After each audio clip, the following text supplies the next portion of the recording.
When the guardians of justice become its executioners, and the evidence is a flawless, fabricated nightmare, who can you trust? For Officer Ilara Vance, impeccably framed and staring down a death sentence, that unwavering trust lies with Bolt, her extraordinary K-9. His fierce loyalty and unshakable intuition ignite a desperate race against time for her ex-partner, Marcus Thorne. Together they must unmask the Serpent's Coil, a shadowy syndicate wielding terrifying chameleon skin technology, and expose the corrupt titans Finch and Cross, festering within the heart of the Force. With Ilara's life measured in hours, can this unlikely trio shatter a conspiracy designed to be invisible? The electrifying hunt for a truth buried in shadows begins now.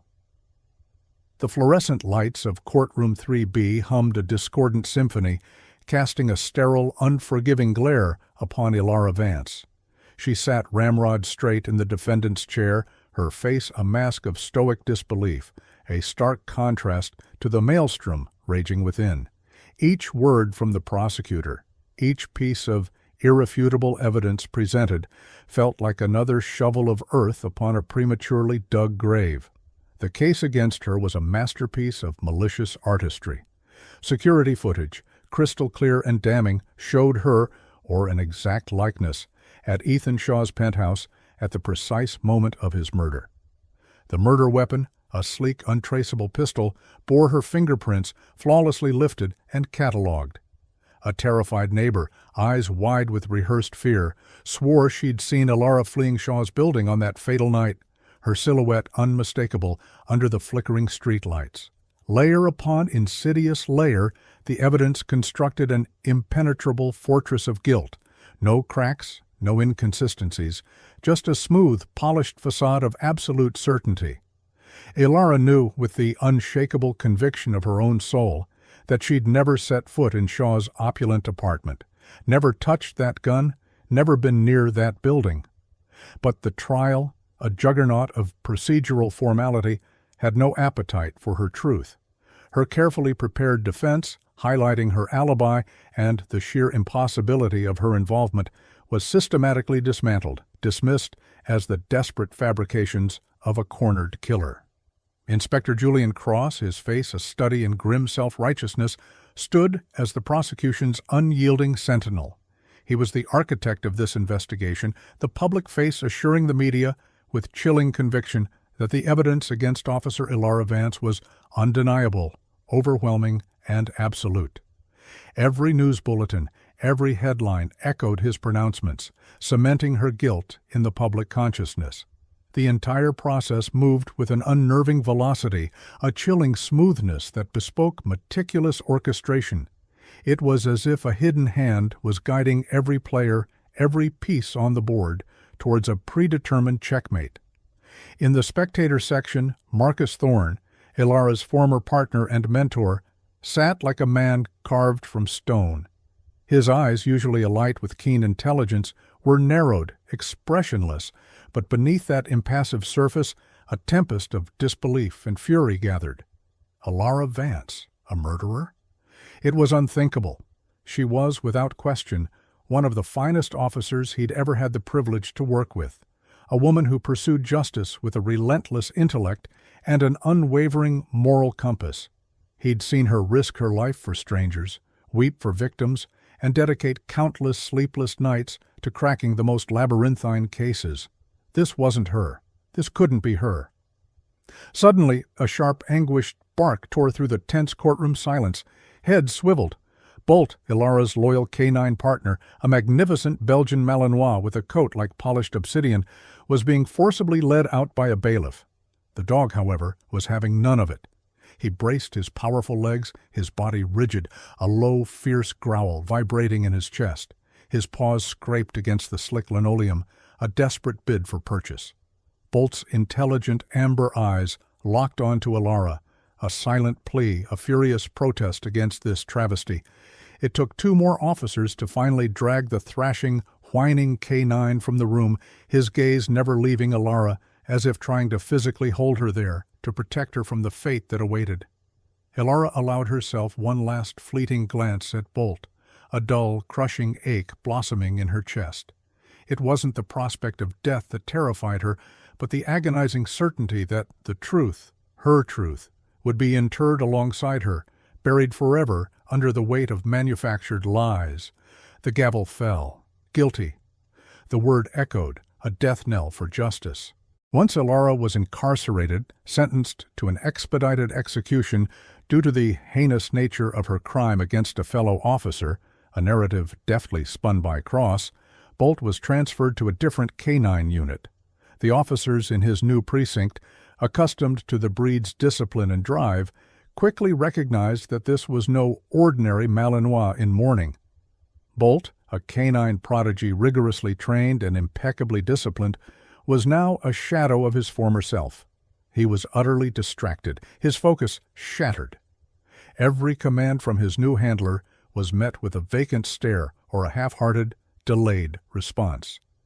He, who had once executed complex scent tracking and apprehension drills with lightning speed and pinpoint accuracy, now moved with a leaden reluctance. His food bowl often remained untouched. He'd lie in a corner of his kennel, eyes perpetually fixed on the door, a silent, heartbreaking vigil for a handler who would not return. During training sessions, the exercises he once reveled in, obstacle courses, bite work, evidence recovery, held no interest. He'd perform them, if at all, with a mechanical detachment that pained his trainers to watch. It wasn't long before official reports from the unit declared Bolt unfit for active duty. The consensus was that the trauma of losing his handler so abruptly and under such damning circumstances had broken him. Suggestions ranged from intensive reconditioning at a specialized training center to early retirement and adoption into a civilian home. When this information filtered through the department grapevine to Marcus Thorne, he didn't hesitate. He filed the adoption papers immediately. Marcus found Bolt at the K-9 training facility late one blustery afternoon.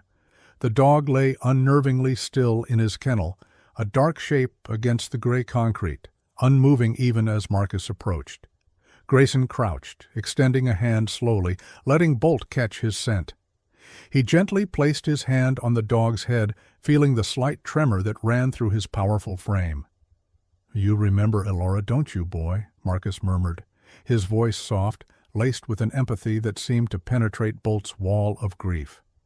At the sound of her name, a low whimper escaped Bolt, a sound so laden with sorrow it made Marcus's own chest ache. Then, with a sudden surge of desperate energy, the dog scrambled to his feet and lunged towards the kennel door, scratching at it, whining, a raw, urgent need to go, to search. A nearby trainer, a veteran with weary eyes, shook his head. "He's been like this for weeks. Every time he hears Vance or Ilara, it's the same reaction, like he's trying to tear down the walls to find her." Marcus had seen loyalty in service dogs before, fierce and unwavering. But Bolt's behavior transcended simple longing. The way his entire being vibrated with a desperate, almost accusatory energy when Ilara's name was spoken, it wasn't just grief. It was something deeper, more profound. Bolt wasn't merely mourning a lost companion, he was waiting, with an almost preternatural certainty, as if he knew somehow that she should come back, that her absence was a cosmic wrong that needed righting. Marcus had handled dozens of K-9s in his career, but he'd never encountered a dog whose very soul seemed to be crying out against an injustice. The first few days after adopting Bolt were a challenge. Marcus had hoped that a stable, familiar environment, he had often dog-sat for Ilara, might help Bolt stabilize, but it seemed an impossible task. Bolt refused to adapt. Basic commands he'd once obeyed flawlessly were ignored. He paced restlessly, his claws clicking on Marcus's hardwood floors, or sat by the front door, a silent, unwavering sentinel. Worse, he'd stopped eating almost entirely. Marcus tried everything. Ilara's preferred brand of high-protein kibble, cooked chicken, even expensive cuts of beef. The bowls remained untouched, or at best, sniffed at with a desultory air. For 2 straight days, Bolt consumed nothing but water. He grew thinner, the sharp angles of his hips and ribs becoming more prominent beneath his sleek coat. He'd spend hours staring blankly at the door, and whenever Marcus approached, Bolt would emit a soft, almost inaudible whine, lowering his head to the floor as if burdened by a truth he couldn't articulate. The situation reached a critical juncture one night. Marcus was jolted awake around midnight by a deep, guttural growl rumbling from the living room. It wasn't a sound of fear, but of contained, focused aggression. He slid out of bed, his hand instinctively reaching for the service pistol he kept in his nightstand drawer, and moved silently towards the living room. Faint amber light from the street lamps outside filtered through the blinds, casting long, eerie shadows. Bolt stood rigid, a black silhouette against the window, his body quivering, hackles slightly raised. His ears were pricked forward, swiveling minutely, and his eyes were fixed intently on the front door. His back was subtly arched, his weight shifted onto his forelegs, a classic stance of imminent challenge. Marcus held his breath, his own senses straining. He crept to the window, carefully parting the blinds to peer outside. The street was deserted, cloaked in the pre-dawn stillness. No shadows lurked in the alley across the way. No unfamiliar cars were parked along the curb. Nothing. Yet Bolt remained a coiled spring of tension. One paw was lifted slightly off the floor, a clear sign of heightened vigilance. Marcus could feel the charged atmosphere in the room, a palpable sense of unseen threat. Though he saw and heard nothing, Bolt had sensed something beyond human perception. "All right, partner," Marcus whispered, his voice low and reassuring. "Looks like you've got something you need to tell me. Let's go for a walk." He reached for Bolt's tactical leash. The moment Bolt heard the familiar click of the clasp on his collar, his demeanor transformed. The blank lethargy vanished, replaced by an urgent, focused energy. He tugged at the leash, whining, his body thrumming with a desperate impatience, as if this was the moment he'd been waiting for weeks. Night draped the city in a cloak of inky black, broken only by the sporadic glow of streetlights, bleeding onto the rain-slicked pavement. Marcus let Bolt lead, and he quickly realized the dog wasn't just taking him for a stroll, he was guiding him with an unnerving sense of purpose. As soon as they cleared their residential block, Bolt picked up speed, his powerful legs driving him forward, his nose to the ground, then lifted to sample the air, then down again. He wasn't wandering, he was tracking, his movements economical and precise. Marcus struggled to keep pace, the leash taut in his hand. "Bolt, easy, boy!" "Slow down," Marcus muttered, but the Malinois paid him no heed. His body was a taut line of concentration, tail straight, ears erect, utterly absorbed in the unseen trail he was following. And then Marcus recognized their surroundings. They were heading into a narrow, refuse-strewn alleyway perilously close to the service entrance of Ethan Shaw's luxury apartment building, the crime scene. A cold dread settled in Marcus's stomach. This couldn't be a coincidence. Ilara, framed for Shaw's murder, and now Bolt, after days of inexplicable behavior, was leading him directly back to this place. He slowly stepped into the dim alley, the beam of his tactical flashlight cutting through the gloom. Scattered trash, overflowing bins, a few broken crates, the glittering shards of a shattered bottle, nothing immediately stood out. The air was heavy with the smell of stale refuse and damp concrete. Bolt, however, was galvanized. He began to scratch frantically at a specific spot near the base of a crumbling brick wall, his claws scrabbling against the cement. Marcus knelt beside him, his flashlight focused on the area. And then he saw it. Partially concealed beneath a loose piece of debris, almost invisible in the dim light, was a small, strangely pliable fragment of material. He picked it up carefully. It was disturbingly soft, smooth to the touch with a slight unnerving elasticity. The color was a pale, fleshy tone. It felt like human skin. A visceral chill snaked down his spine. He inhaled sharply, a knot of unease tightening in his chest. This couldn't be actual skin, could it? But it was too lifelike. The material was matte, not glossy like plastic, and it yielded slightly under pressure like some kind of advanced polymer. It had a faint, almost undetectable chemical odor. He quickly bagged the fragment, his mind racing. Bolt, meanwhile, refused to leave the spot, his gaze fixed, a low whine rumbling in his chest, as if insisting there was more to be found beneath the concrete.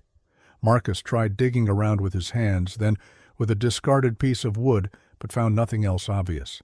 With a sigh, he straightened, clutching the evidence bag tightly. "All right, boy, let's get this looked at." While Marcus anxiously awaited the lab analysis of the strange skin fragment, more grim news arrived, another high-profile murder. This time, the victim was David Kessler, a prominent financial consultant known for his discreet dealings with influential and often shadowy clients. Marcus sat at his desk, the harsh light of his desk lamp illuminating the stacks of case files. A crime scene photo of Kessler lay beside the file on Ethan Shaw. Marcus's eyes narrowed, his analytical mind meticulously dissecting every detail. The similarities were chilling, almost uncanny. The angle of the fatal shot, the precise positioning of the body, even the disturbingly tidy arrangement of the crime scene itself. It was as if the killer was meticulously replicating a signature, a grotesque, deliberate pattern. He pressed his fingers to his temples, a dull throbbing starting behind his eyes. The department had railroaded Ilara for Shaw's murder, and now, as he was desperately trying to unearth evidence of her innocence, an identical killing occurred. This was no coincidence. Someone was taunting them, or worse, the real killer was still out there, operating with impunity. Bolt, who had been lying near the desk, stirred. The dog rose, walked over to the desk, and began to sniff intently at the photographs, a low growl emanating from deep within his chest. Then, unexpectedly, he nudged one of the photos with his nose, a close-up of the Kessler crime scene. Marcus frowned, leaning down to follow Bolt's gaze. He ran his fingers over the glossy surface of the photo, his eyes scanning every minute detail. At first glance, Kessler's luxurious penthouse apartment looked immaculate, unnervingly sterile, save for the victim's body in the center of the living room. But as Marcus looked closer, guided by Bolt's insistent nudge, something almost invisible caught his eye. A tiny, faint symbol etched into the paint of the wall behind Kessler's body. It was barely discernible, as if someone had attempted to wipe it away, but under the raking light he could just make out the stylized shape of a coiled serpent. His heart began to pound. He snatched the crime scene photos from Ethan Shaw's murder and held them up, his breath catching. There it was again. The exact same coiled serpent symbol, fainter still, almost hidden in the shadows on the wall of Shaw's apartment. It wasn't prominent, but if one knew what to look for, it was unmistakable. A shiver traced its way down his spine. This wasn't just a pattern, it was a calling card. A message. Bolt let out a soft, affirmative bark as if confirming Marcus's horrified realization. He scratched lightly at the edge of the desk, his intelligent eyes urging Marcus to understand the magnitude of what they were facing. The dog had seen it before him. David Kessler wasn't just any consultant. Financial records, albeit heavily redacted in the initial police reports, hinted at dealings with Ethan Shaw. Both men moved in similar circles, circles that intersected with offshore accounts and shell corporations. The question loomed: who benefited most from their meticulously orchestrated deaths? Marcus turned to his laptop, his fingers flying across the keyboard. He began to search internal police databases, cross-referencing unsolved cases, looking for any mention of the serpent symbol. Hours passed. Nothing. The symbol didn't appear in any official records, which only deepened his conviction that this was no ordinary gang marking. This was something more insidious, something the system itself was either unaware of or deliberately ignoring. He uploaded a high-resolution scan of the symbol into the department's advanced image analysis system, comparing it against a vast library of known criminal insignias, cult symbols, and underground organization markers. The system returned no matches. Frustration gnawed at him. He felt like he was battering his head against a titanium wall. Bolt, however, remained fixated on the photos, a low thrumming growl still vibrating in his chest. Marcus, almost absently, reached down and petted the dog's head. "What am I missing, boy?" "What have you seen that I haven't?" A thought, sudden and chilling, struck him. If the symbol wasn't in any standard police or criminal databases, perhaps it belonged to an entity so clandestine, so deeply embedded, that the regular police had never encountered it, or were never meant to. He stood up abruptly, gathering the files. He glanced at Bolt, who remained on high alert, his canine senses far more attuned to the undercurrents of danger than any humans. Marcus knew, with a certainty that settled deep in his bones, that Bolt's instincts were rarely, if ever, wrong. They had stumbled onto something far more perilous than a simple frame-up. He snatched his phone, his thumb scrolling through his contacts, stopping at a name that had become synonymous with digging into the city's darkest secrets: Leo Maxwell. Maxwell was an independent investigative journalist, a pariah to some in the force, a lifeline to others. He specialized in the stories the official channels couldn't or wouldn't touch. If anyone knew about this serpent symbol, it would be Leo. Marcus grabbed his coat, a heavy weight settling in his chest. If the real killer was still at large, then Alara Vance was not just a scapegoat. She was a pawn in a terrifyingly large and deadly game. And he and Bolt had just invited themselves to play. The aroma of stale coffee and rain-dampened newsprint hung heavy in the air of the small, dimly lit cafe, tucked away in a forgotten corner of the old district. This was Leo Maxwell's preferred haunt, a place where anonymity was currency. Leo had once been a rising star in mainstream investigative journalism, but his career had imploded after he'd pursued a story on a money-laundering ring with tendrils reaching into the highest echelons of city government and, allegedly, the police department itself. The investigation had nearly cost him his life, and while the official case had been quietly shelved due to insufficient evidence, Leo had become a persona non grata. He'd retreated into the shadows, but his network of informants and his nose for the truth remained sharper than ever. Leo was already there, hunched over a battered laptop in a secluded booth, his face illuminated by the screen's pale glow. As Marcus slid into the seat opposite him, Leo, without preamble, tapped a file open on his screen. "You were right to come to me, Thorne," Leo said, his voice a low conspirator's murmur. Ethan Shaw wasn't just a businessman playing with stocks. He had deep and very recent connections to an organization I've been tracking for years. They call themselves the Serpent's Coil, professional assassins, ghosts. They specialize in making inconvenient people disappear, often by framing others. Marcus leaned forward, his eyes scanning the documents Leo pulled up. Encrypted financial transactions, shell companies, offshore accounts. The data showed that Shaw had been funneling significant sums to the Serpent's Coil, then, more recently, had made inquiries about them through less than reputable channels. David Kessler's name appeared as a financial intermediary in several of these dubious transactions. So both murders were contract hits, orchestrated by the same group, Marcus muttered, his expression hardening. And the serpent symbol? Leo's fingers danced across the keyboard, pulling up another set of files. He turned the laptop so Marcus could see. "The symbol you found. It's not just a calling card. It's part of the Serpent's Coil's internal marking system. They use it to designate priority neutralizations, hits, that are meant to send a message, or targets that have become a liability to the organization itself. This isn't their usual MO. They're typically invisible. Leaving these symbols is aberrant, almost arrogant." The screen displayed a chilling gallery of images, assassination sites from across the globe, seemingly unrelated, yet each bearing a variation of the coiled serpent, subtly integrated into the scene, carved into a desk leg, faintly drawn on a dusty window, almost invisibly etched into a victim's personal effects. "Damn it," Marcus breathed. "So these aren't random. They're deliberate, and they want someone to know, or at least someone specific to understand the message." Leo nodded grimly. "Precisely. But the question is, why the sudden overtness? And why frame a cop like Vance? It's high risk." Marcus fell silent, his mind racing. Something still didn't add up. If the Serpent's Coil was this sophisticated, why leave any trace at all? And more importantly, why had no one in the department recognized or flagged these symbols? Inspector Cross had personally overseen both investigations. A cold, sickening realization began to dawn. He clenched his fist on the table.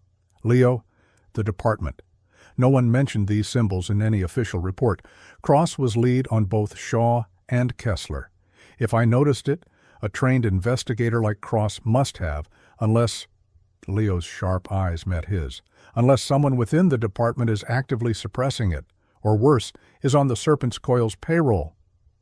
The unspoken implication hung heavy in the air. They weren't just up against a shadowy cabal of assassins. They were potentially facing betrayal from within the very institution sworn to uphold the law. "The skin fragment Bolt found," Marcus said, pulling the evidence bag from his pocket. "What do you make of this?" Leo took the bag, examining the material under the dim cafe light. He turned it over, then gently prodded it with a pen. He'd seen his share of strange evidence, but this was unique. He pulled a small, high-intensity LED light from his bag and shone it on the fragment. The surface didn't reflect light like plastic or silicone. It absorbed it, diffused it, almost like real tissue. "I sent a discrete sample to a private lab I trust," Marcus said. "The preliminary report came back this morning. It's an advanced biopolymer, a synthetic tissue matrix blended with a thermoreactive gel. It can perfectly mimic the texture, temperature, and even the subtle pore structure of human skin. They called it chameleon skin in the research notes they found, linked to its chemical signature. Black market, experimental tech. The kind of thing that doesn't officially exist." Leo looked up, his expression grim. "So, someone could wear this as a mask and appear to be anyone?" "Exactly," Marcus confirmed, the full horror of the deception solidifying. "That's why the security footage of Ilara was so perfect. That's why the witness was so certain. It wasn't Ilara. It was someone wearing Ilara's face. This wasn't just a frame-up. It was a meticulously planned operation, utilizing technology far beyond the reach of any ordinary criminal. But one piece still didn't fit. Her fingerprints on the gun, Leo. How? To forge those, you'd need access to her pristine prints, not just smudges, someone very close to her, or with access to her official records, her home." The implication sent a fresh wave of cold dread through both men. This conspiracy had tendrils that reached terrifyingly deep. As Marcus left the cafe, his phone buzzed. An untraceable number, a single text message. "Thorne, stop digging, or the dog dies first." His blood ran cold. He looked down at Bolt, who was sitting patiently by the car, his tail giving a slight thump against the pavement. They knew he was investigating, and they knew about Bolt. Almost simultaneously, another message arrived, this one from a trusted, low-level contact within the prison system. "Vance's execution date, moved up, 10 days, high-level order, no appeal." Marcus slammed his fist against the car door. There was no doubt left. A powerful, unseen hand was manipulating the entire system, pulling strings from the deepest shadows. They didn't just want Ilara silenced. They were prepared to obliterate anyone and anything that threatened to expose them. He looked at Bolt again. The dog's ears were pricked, his body alert, sensing his master's sudden surge of adrenaline. Time was running out. The mist-laden night swallowed the city sounds, street lights casting ethereal halos on the damp asphalt. After the threat, Marcus had doubled his efforts, trying to connect the dots between the Serpent's Coil, the chameleon skin technology, and the puppet masters pulling the strings. Every lead, however, seemed to evaporate into thin air, every potential witness too terrified to speak. The sensation of being watched, a prickling unease at the back of his neck, became a constant companion. To clear his head, he took Bolt for a late-night walk, the dog's presence a small comfort in the oppressive atmosphere. Predictably, Bolt, after a few blocks of feigned casualness, began to tug at the leash, his body tense, ears swiveling, pulling Marcus towards that same fateful alleyway near Ethan Shaw's building. This time, Bolt didn't hesitate.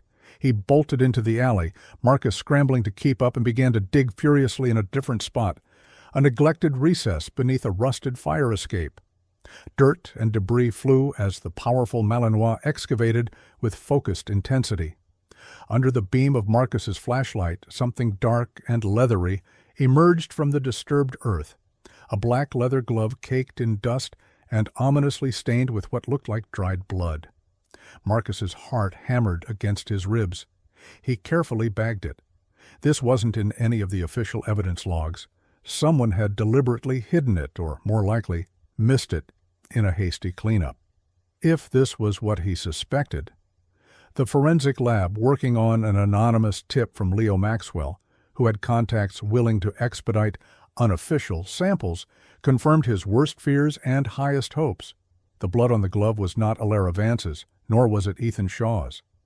The DNA profile matched a name that sent a jolt through Marcus: Julian Kincaid, a notorious freelance hitman, long suspected of ties to clandestine organizations, a ghost in the system. Kincaid's thin file, buried deep in archived intelligence reports, had a single, chilling cross-reference: potential association, the serpent's coil. This was it, the smoking gun. If Kincaid, a serpent's coil operative, was at Shaw's murder scene and his blood was found there, then Ilara was unequivocally framed. Marcus copied the full lab results, compiled a concise summary, and drove straight to the precinct. He needed to get this to Inspector Julian Cross, the man overseeing Ilara's case, the man who had so confidently proclaimed her guilt. If Cross was truly an officer of the law, this evidence would force him to reopen the case, to acknowledge the monstrous injustice. Cross's office was dimly lit, the typically chaotic desk surprisingly neat, almost too tidy. He accepted the file from Marcus with an unreadable expression, his eyes like chips of ice. He scanned the contents, his face betraying no surprise, no flicker of emotion. "Are you certain about these results, Thorne?" Cross's voice was a low, controlled rumble. "I wouldn't bring unverified evidence to you, Inspector," Marcus replied, his own voice firm, his gaze unwavering. "If Kincaid was at the scene, Ilara was framed. This proves it." Cross leaned back in his leather chair, his fingers drumming a soft, rhythmic tattoo on the polished wood of his desk. "Do you have any idea, Thorne, what you're meddling in?" His tone was dangerously soft. Marcus met his stare. "I know exactly what I'm up against, and I suspect someone in this department is actively covering up the truth, Inspector." A heavy silence descended, thick and suffocating, broken only by the slow tick-tock of the grandfather clock in the corner. Then, with a chillingly casual air, Cross closed the file and set it aside. "I'll look into it." No affirmation, no promise of action, no outrage at the possibility of a framed officer, just a vague, dismissive assurance. Marcus clenched his fists, a cold wave of unease washing over him, but there was nothing more he could do, no way to force Cross's hand. He had presented the evidence. He had to trust, however foolishly, that the system would eventually work. He didn't see Cross. As soon as the office door clicked shut, retrieve a heavy-duty shredder from beneath his desk and feed the entire file, lab reports and all, into its hungry maw. The whirring of the machine was the only sound, as the truth Marcus had risked so much to uncover was reduced to meaningless strips of paper. Julian Cross was not just a part of the cover-up. He was a key architect of the Serpent's Coil's operations within the city, a high-ranking operative ensuring their activities remained shielded. People like Ethan Shaw and David Kessler weren't just random targets. They were former associates, loose ends that the Serpent's Coil had decided to eliminate. And Cross was their cleaner, their guarantor of impunity. Alara's case had been his masterpiece of deception, but Thorne's persistent digging, and that damn dog, were threatening to unravel everything. Marcus walked slowly along the rain-slicked sidewalk, hands shoved deep into his coat pockets, his mind a whirlwind of doubt and anger. Handing over the evidence to Cross hadn't just been a procedural step, it had been a test. If Cross was clean, he'd act. If he was dirty. Bolt trotted beside him, his gait steady, but his ears remained pricked, his intelligent eyes constantly scanning their surroundings. Throughout this nightmare, Bolt had reacted to unseen threats, to subtle shifts in atmosphere that Marcus himself had missed. Now, as the stakes escalated, Marcus found himself relying more and more on the K-9's preternatural instincts. His phone buzzed. It was Leo. "Thorne, what in God's name have you done? You just handed a lit match to the arsonist." Leo's voice was tight with panic. Marcus kept walking. "I needed to be sure, Leo. If he's the inside man—" "If he's the inside man, he's not going to let you walk away knowing what you know," Leo hissed. "The serpent's coil doesn't leave loose ends. You think they don't know you copied those results? You're a target now, Thorne. You and that dog." "They've known I'm a problem for a while, Leo," Marcus said, his voice grim. "The threats, the surveillance. Bolt's been on edge for days. Handing the file to Cross just forced their hand. I needed to see how he'd react, who he'd contact." He paused. "And I need to see who comes for me first." As if on cue, Bolt stopped dead in his tracks. The dog tensed, a low growl vibrating in his chest, his gaze fixed on a dark sedan parked further down the street, its engine idling softly. The windows were tinted, but Marcus could feel the weight of unseen eyes boring into them. A chill snaked down his spine. "Showtime," he muttered. Without another word to Leo, he ended the call, tightened his grip on Bolt's leash, and veered sharply into a narrow, darkened alleyway. If they wanted a fight, he wouldn't make it easy for them. Meanwhile, in Cross's office, the shredder had fallen silent. Only a faint smell of ozone lingered in the air. He sat back, a ghost of a smile playing on his lips. Thorne had been predictable. The phone on his desk vibrated, a burner, displaying an encrypted number. Cross answered. He knows, or at least he suspects enough. A cold, synthesized voice on the other end replied, "Eliminate him and the woman. Vance's execution is scheduled. Ensure there are no complications. Thorne is a secondary but necessary cleanup, and the dog. No witnesses, no attachments." The voice belonged to Alistair Finch, the shadowy puppeteer at the apex of the Serpent's Coil's local operations. "Consider it done," Cross said, his voice devoid of emotion. He hung up. Thorne was a nuisance. Vance was a loose end. The dog was an anomaly, but an anomaly that would be rectified. Under the flickering, unreliable streetlights of the city's industrial underbelly, Marcus drove, his knuckles white on the steering wheel. Bolt sat rigid in the passenger seat, his ears swiveling, his sharp gaze piercing the darkness. The sense of being hunted was a suffocating blanket. He'd received confirmation. Alara's execution was now less than 72 hours away. A black SUV, lights off, suddenly materialized from a side street, accelerating with predatory speed. Marcus's gut clenched. He slammed his foot on the accelerator, the tires of his sedan screaming in protest. The SUV's window slid down. The distinct silhouette of a suppressed assault rifle emerged. "Shit," Marcus snarled, wrenching the wheel hard. A hail of bullets tore through the air, shattering the rear window, shards of safety glass exploding inward.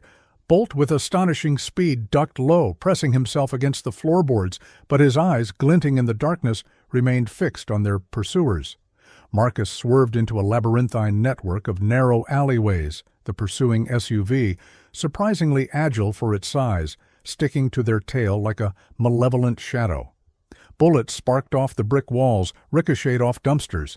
He took a desperate turn into an even tighter passage, hoping to scrape them off. Just as he thought he might gain a few precious seconds, the SUV surged again, ramming their rear bumper, sending the sedan into a spin. Marcus fought for control, his heart pounding. He knew if they were cornered here, it was over. Then Bolt acted. With a guttural snarl, the Malinois launched himself from the floor, not towards the window, but towards the steering wheel. In that split second, Marcus understood. He gritted his teeth, and, following the dog's instinctive shove with his muzzle, spun the wheel violently in the direction Bolt indicated. The sedan careened sharply, almost impossibly, into a near-invisible gap between two derelict buildings, a space Marcus hadn't even registered. The SUV, unable to make such an acute turn at speed, roared past, its occupants momentarily confused. Bolt didn't stop. He scrambled onto the dashboard, barking furiously out the shattered rear window, a defiant challenge to their pursuers. One of the assassins in the SUV, recovering quickly, leaned out and fired a wild shot, a searing pain, a yelp. Bolt's body convulsed. "Bolt!" Marcus screamed, his eyes wide with horror as he saw a dark stain blossom on the dog's shoulder. There was no time to check the wound. He slammed the accelerator, the sedan lurching forward. He took another series of disorienting turns, then, in a gamble, doused his headlights and slid into the black maw of an abandoned loading dock, cutting the engine. The SUV thundered past their hiding spot, its searchlights sweeping fruitlessly. Marcus waited, breath held, until the sound of its engine faded into the urban cacophony. Only then did he dare to breathe, his gaze immediately falling on Bolt. The dog was panting heavily, a crimson streak running down his front leg, but his eyes, though clouded with pain, still gleamed with that unwavering, protective fire. "You magnificent, crazy bastard," Marcus whispered, his hand gently probing the wound. A deep graze, bleeding profusely, but miraculously, it looked like the bullet hadn't penetrated deeply or hit bone. "We need to get you to a vet, partner, now." Dr. Anya Sharma, a veterinarian with a reputation for discretion and a past working with police K-9 units, didn't ask questions when Marcus carried a bleeding Bolt into her late-night clinic. Her skilled hands moved with swift precision. "Grazed the shoulder, tore muscle," she announced, her voice serious. "Lucky. An inch deeper, and he'd have lost the leg, or worse. He'll need stitches, antibiotics, and rest, lots of rest." As Dr. Sharma worked, Bolt, even under duress, kept trying to lick Marcus's hand, his tail giving a weak thump. The resilience of the animal, his unwavering focus on his human, even in pain, was humbling. While Bolt was being stitched, Marcus's phone rang. It was Leo, his voice urgent. "Thorne, I've got something big. Finch. Alistair Finch. He's the head of the Serpent's Coil in this city, deputy chief of police. He's pulling all the strings. Cross is his right hand." Deputy Chief Alistair Finch. The name hit Marcus like a physical blow. A man renowned for his anti-corruption stance, his impeccable record. It was a terrifyingly perfect cover. The money trails Leo had been meticulously tracing, the offshore accounts, the shell corporations used by the Serpent's Coil, they all, through a complex web of intermediaries, led back to Finch. He wasn't just colluding. He was the Coil's local command. "He's got to have a central operations hub," Marcus said, his mind racing.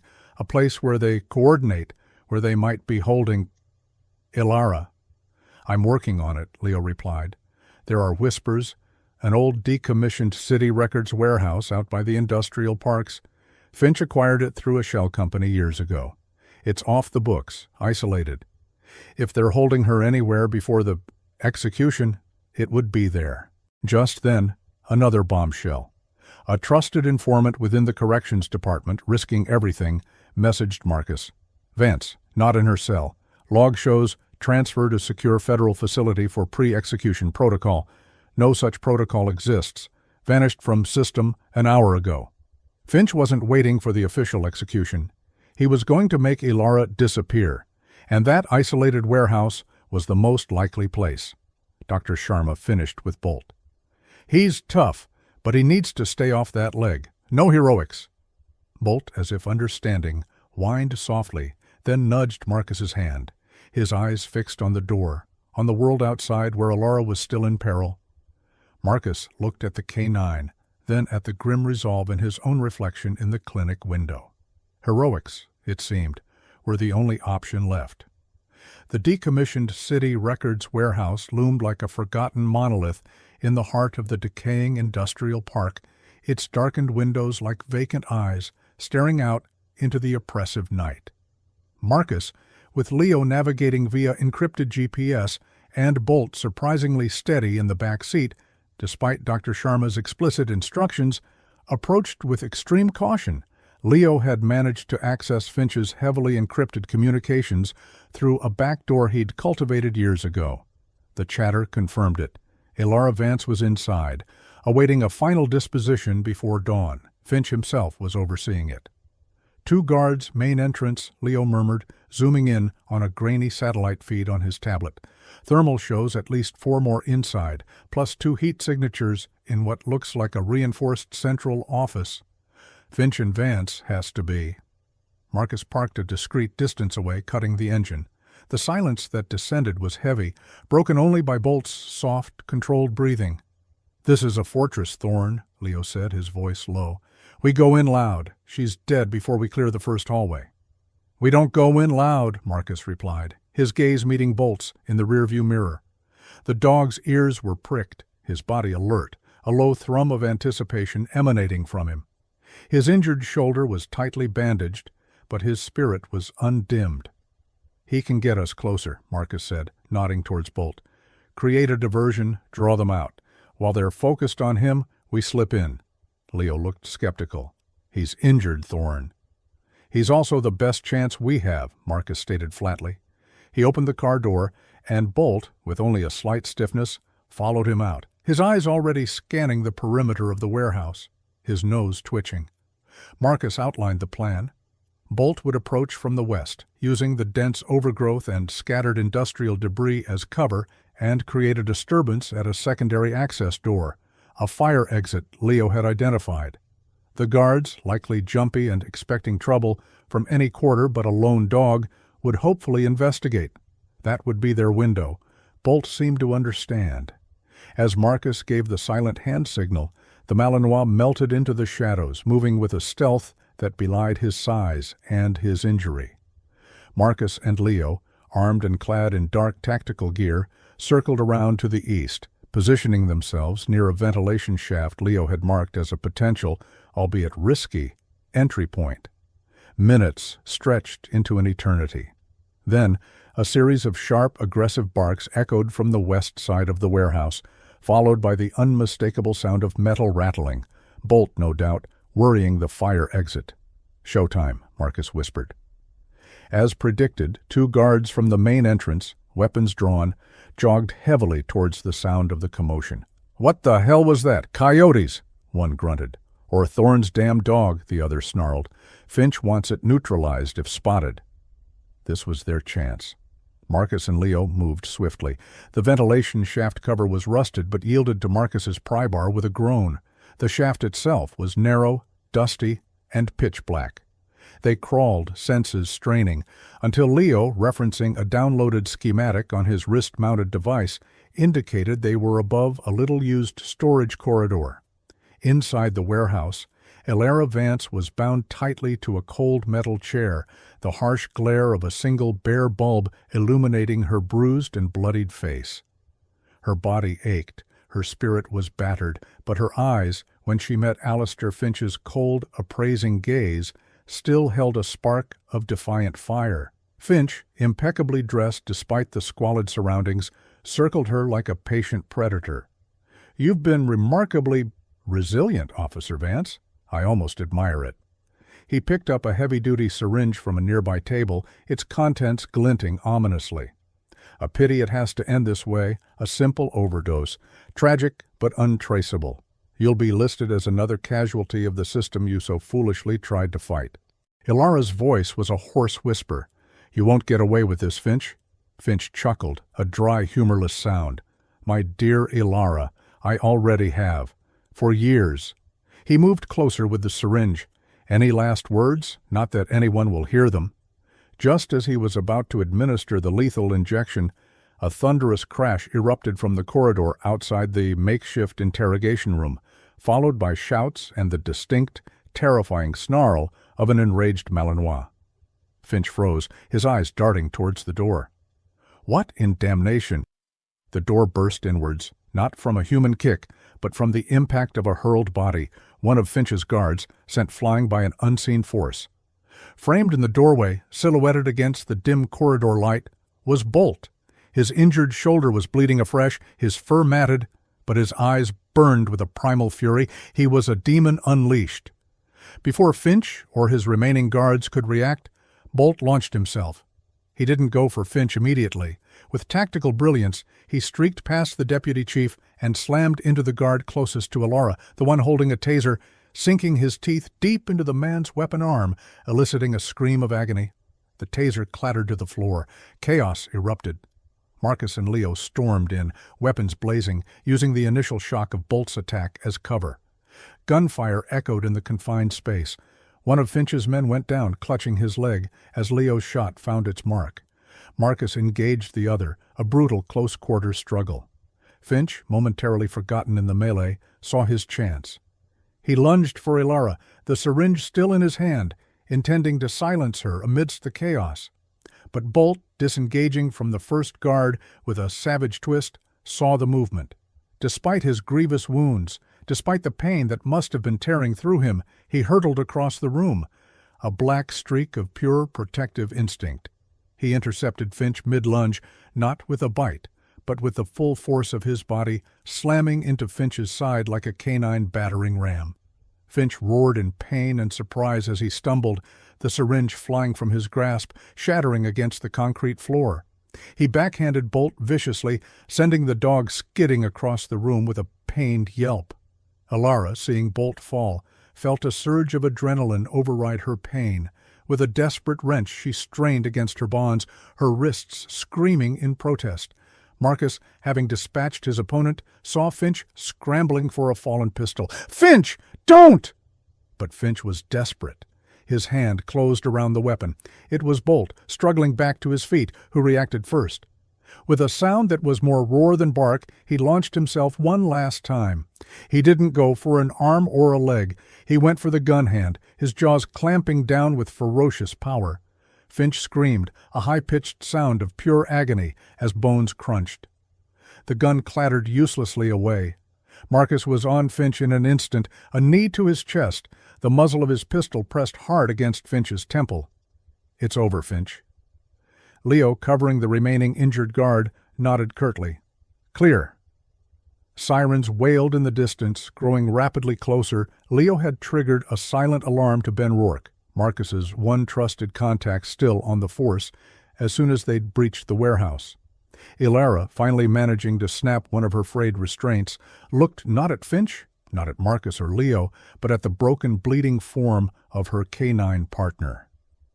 Bolt lay on the dusty concrete, his breathing shallow, his magnificent body trembling, but his eyes, those loyal, intelligent, amber eyes, were fixed on her. She stumbled towards him, her own injuries forgotten. "Bolt!" she choked out, collapsing beside him. "Oh, Bolt! You came!" The dog whined softly, a broken sound, and tried to lift his head, nudging her hand. His tail gave a single weak thump against the floor. Marcus knelt beside them, his face a mask of pain and admiration. "He never gave up on you, Ilara. Never." As armed officers, led by a grim-faced Detective Rourke, stormed the warehouse, taking Finch and his remaining goons into custody, Ilara cradled Bolt's head in her lap, her tears falling freely onto his blood-matted fur. He had saved her again. He had faced down monsters for her. "We need a vet now," Leo yelled to Rourke, already on his comms. "K-9 down, critical." Ilara held Bolt close, whispering promises, assurances, her voice thick with unshed grief and overwhelming love. "Stay with me, boy. Please stay with me." The serpentine shadow had been cast, but in the heart of that darkness, the unwavering light of a dog's loyalty had refused to be extinguished. The days that followed were a blur of sterile hospital corridors, hushed conversations, and the slow, agonizing tick of the clock. Ilara, recovering from her own ordeal, dehydration, contusions, and the psychological toll of Finch's interrogation, spent every permissible moment at the veterinary critical care unit where Bolt fought for his life.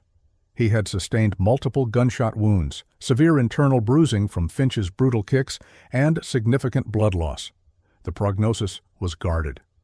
Marcus and Leo, meanwhile, worked tirelessly with Detective Rourke and a small, hand-picked team of uncorrupted federal agents. Finch's capture, along with the data recovered from his encrypted servers at the warehouse, thanks to Leo's hacking prowess, had blown the lid off the serpent's coil. It was a sprawling, international network, its tendrils wrapped around legitimate businesses, political figures, and, most chillingly, law enforcement agencies across several countries. The chameleon skin technology was traced to a Black Ops military research program, supposedly dismantled years ago, its assets lost and subsequently acquired by the Serpent's Coil through illicit channels. Julian Cross, Finch's right-hand man, was identified as the primary handler of this tech for their domestic operations, the artist who painted their scapegoats into corners. The evidence against Ilara Vance, once deemed irrefutable, crumbled under scrutiny. The fingerprints on the murder weapon were revealed to be perfectly replicated from a latent print lifted from Ilara's locker. An inside job. The eyewitness to Ethan Shaw's murder recanted her testimony, admitting she'd been coerced by men showing police credentials, her family threatened. The security footage was analyzed by independent experts who found subtle anomalies consistent with the use of a hyper-realistic facial overlay. Slowly, painstakingly, the truth began to surface. The Serpent's Coil had targeted Ethan Shaw and David Kessler because they were attempting to extort the organization, threatening to expose its financial infrastructure. Ilara Vance had been chosen as the perfect scapegoat, a highly decorated officer whose fall from grace would be sensational, distracting, and ultimately believable to a public conditioned by media narratives. Her unwavering commitment to justice had ironically made her a target.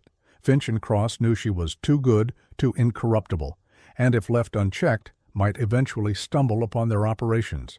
1 week after the warehouse raid, a subdued press conference was held. The deputy director of the FBI, his face grim, announced the arrest of Deputy Chief Alistair Finch and Inspector Julian Cross, along with dozens of other individuals implicated in the ongoing Serpent's Coil investigation. He then, with a carefully worded statement, declared that all charges against Officer Ilara Vance had been dropped. She was fully exonerated. The news, when it reached Ilara in the quiet waiting room of the vet clinic, felt strangely anticlimactic. The elation she'd expected was muted, overshadowed by her anxiety for Bolt. Freedom was a hollow victory if her partner didn't pull through. Marcus found her there, staring blankly at a nature documentary playing silently on a wall-mounted TV. He sat beside her, placing a comforting hand on her shoulder. "He's a fighter, Ilara, just like you." As if on cue, Dr. Sharma appeared, a rare, tired smile gracing her lips. "Officer Vance?" "Bolt's awake, and he's asking for you." Ilara's heart leaped. She practically ran to the ICU. Bolt lay on a recovery bed, swathed in bandages, an IV line in his leg, but his amber eyes, though weary, were bright and focused. When he saw Ilara, a low, happy groan rumbled in his chest. He tried to lift his head, his tail thumping weakly against the bedding. "Hey, hero," Ilara whispered, her voice thick with emotion, as she knelt beside him, gently stroking his head, careful to avoid his stitches. "You stubborn, magnificent brute. You scared me half to death." Bolt licked her hand, a soft, contented sigh escaping him. The connection between them, forged in shared danger and unwavering trust, was palpable. A silent language understood only by them. The fight was far from over. The Serpent's Coil was wounded, its leadership decapitated, but its network was vast. Yet in that small, sterile room, with the steady rhythm of Bolt's breathing and the warmth of his fur beneath her hand, Ilara Vance felt a flicker of hope ignite within her, stronger and more resilient than ever before. Justice, however battered and betrayed, had found its champions. The trials of Alistair Finch, Julian Cross, and the other apprehended members of the Serpent's Coil became a media sensation. The sheer scale of their corruption, the audacity of their operations, and the cold-blooded nature of their crimes shocked the nation. Finch, facing overwhelming evidence, maintained a stoic, arrogant silence throughout his trial, eventually being sentenced to multiple life terms without parole.